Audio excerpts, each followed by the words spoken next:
No 20. Point? No point. Right. So I'm going to integrate from negative 3 to k, x squared dx equals 0. So I'm just going to plow ahead, right? This can't be right. So I'm going to go x to the third over 3 plus c from negative 3 to k. Plunk it in. I get k cubed over 3 minus negative 3 cubed over 3. 1 over. Has to equal 0, we said, right? 1 over 2 minus 0.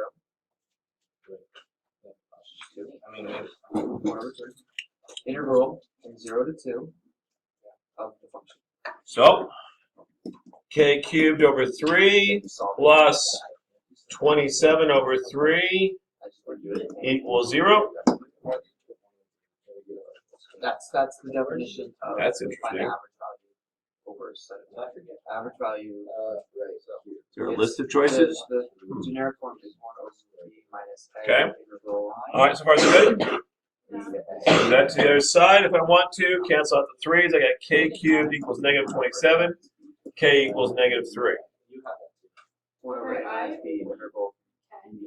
Then I look back at the original problem and go, of course negative 3 works because I'm integrating from negative 3 to negative 3. How much error do you have when you go from negative 3 to negative 3?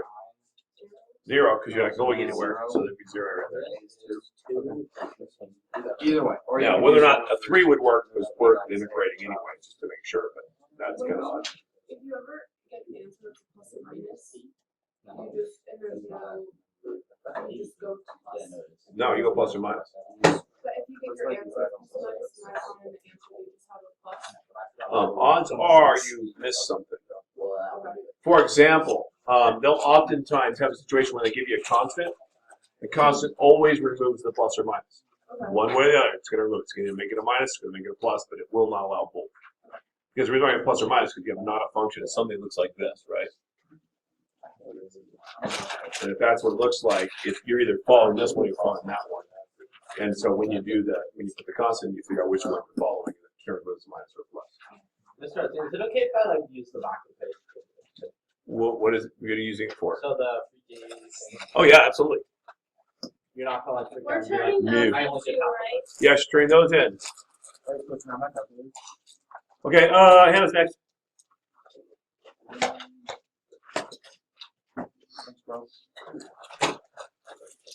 Can you do 92 on red? 92 red.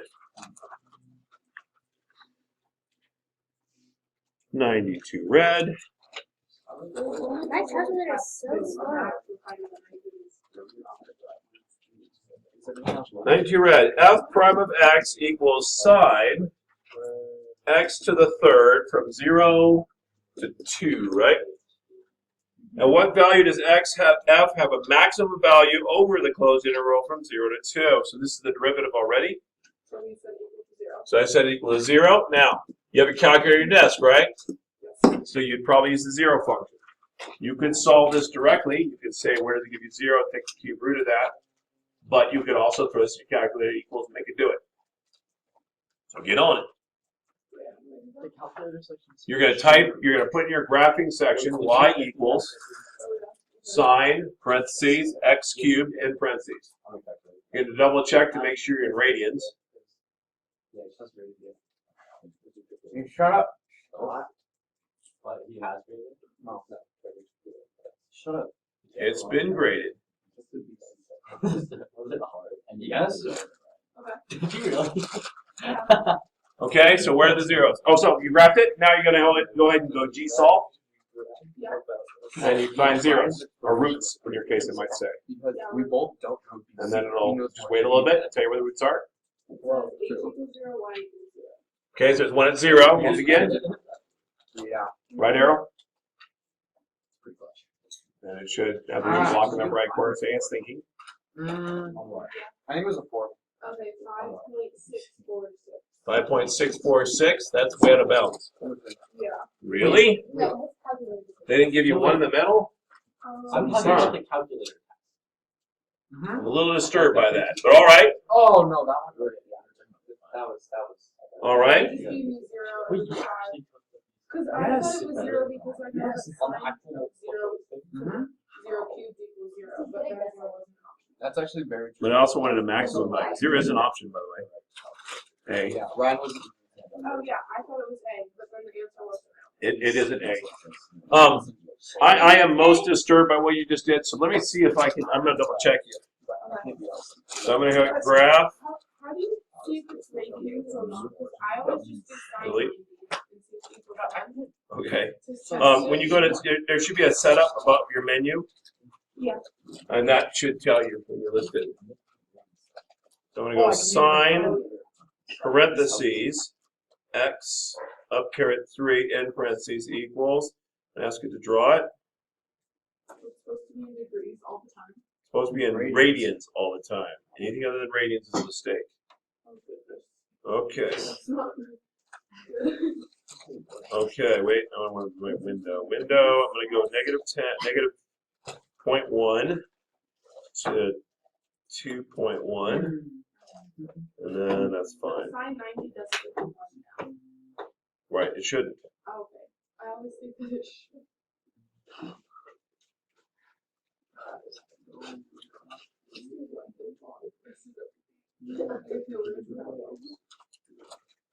All right, so I just graphed it, and I can see there's 3 zeros, so you did something wrong when you graphed it.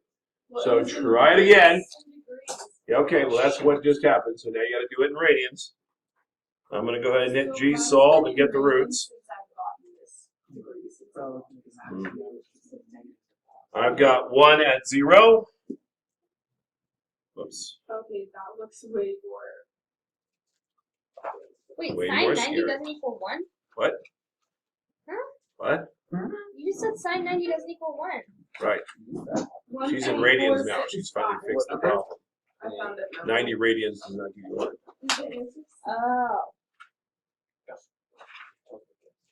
Oh. Calculator still floating. Mine's old and tired. Much like the user. 1.465, comma, right arrow. I think I got another one. 1.845.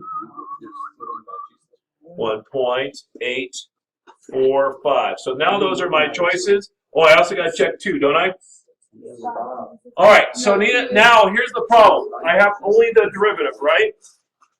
So how do I check to see if it's a maximum value? I need to be increasing to it and decreasing afterwards, correct? So how do I do that? I'm going to plug the numbers in. Now, since I already have it in my calculator, and you have the Casio 2, you can do the same thing. And go menu, go to table, and then ask it to table it. The right-hand button. Should take a moment. And then I'm interested in 0. Whoops, no, I'm not interested in 0. I'm interested in a point in between the two. So like 1. 1.4. No, because I know that's 0. That's wasting time. I want to know, is it increasing or decreasing? So I'm going to plug into my derivative a point in between, which tells me that's increasing. Now I'm going to put in 1.5. I've got negative 0.231. And now I'm going to do 1.9. And I got positive again. So it's negative between these two, positive here. So it increases until I get to 1.465. It then decreases afterwards. So that would be a maximum. It decreases down there and then increases. So at 1.845, I have a minimum. It's definitely the red zone. So the maximum would be 1.456C. Is the green test? Oh, yeah. Don't ask me questions. Although it's interesting, we never checked 2. I'm just going to assume it's not right. The other one is when you put the right arrow one more time. What? It's 2.1, but remember we always consider the bounds. 0 and 2 could be maximum or minimums. But with the derivative, it'd be very hard to tell. Okay, so what would be when you plug in 2? You can't plug in 2. 2 is not going to tell us anything. All the endpoints do is they tell us, so since it's increasing from this one, I know this is lower than that, so that's okay. The part that's a little weird is I'm going from low to high on this one. That 2 could be the maximum. Yeah, because you're going up to Right, I'm going up to 2, but it's very small distance. It's not really, look at the area of the curve on the original graph, it's not very much. So my guess is that that's why they say you can still assume it's So that. if you, like, if I don't know at that extra point, I can just go back and look at the graph. Right. The other thing you could do is you could integrate that from 0 to 2. God, this test is so hard. From 0 to whatever. From 0 to 1.465, from 0 to 1.845, and from 0 to 2. See which one gives you the largest value. Thank you. Right, because that would be the original function. Brian, running out of voice. Whoops. It's already 10 minutes in. That's terrible. The guy got 2 problems in. That was a 92 red. Oh, no. Hope nobody watches that video. It's going to take him forever. This green test is like the test we're gonna take, I'm so sure.